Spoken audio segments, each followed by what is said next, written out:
Hello Data Science Addict, welcome to SQL Interview Series D5. Today we are going to discuss here two theoretical questions. That is your difference between union and union all clause. Another one is difference between where and having clause.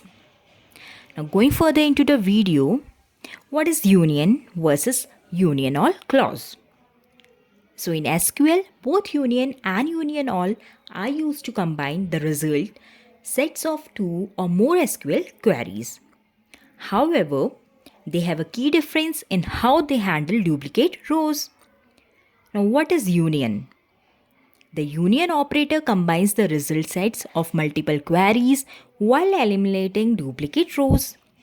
If you use union, it will remove duplicate rows from the result set, meaning that each row in the result set is unique. It performs a distinct operation on the combined result, ensuring that there are no duplicate rows in the output.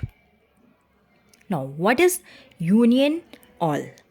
The union all operator also combines the result sets of multiple queries but does not remove duplicate rows. It includes all rows from the individual queries in the result, including duplicates. Now, as a result, the output may contain a duplicate row. What are the use cases of union and union all?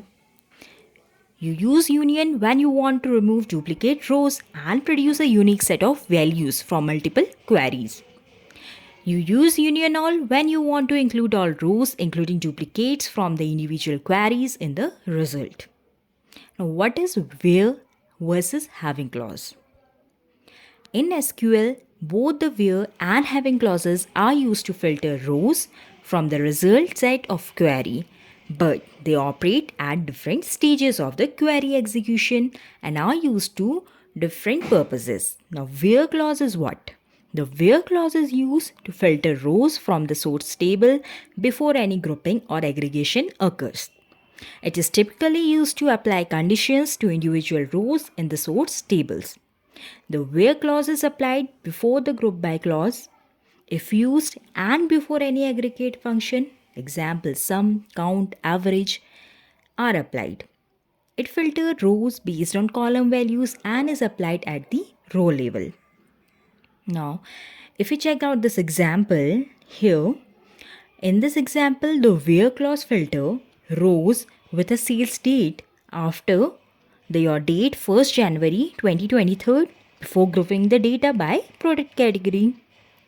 We are using select from sales, where sales, then you are giving the condition and group by.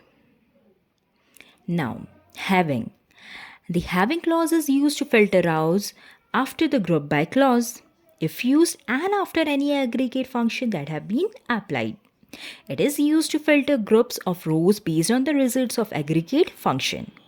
The having clause is applied at the group level. Now, if we check out this example, the having clause filter groups product categories based on the sum of sales amount after the data is grouped. You need to select the product category from sales with the sum of sales amount, grouping by your product category, and having sales amount, you are giving the condition. Hope you understand the question. Follow for more. Thank you.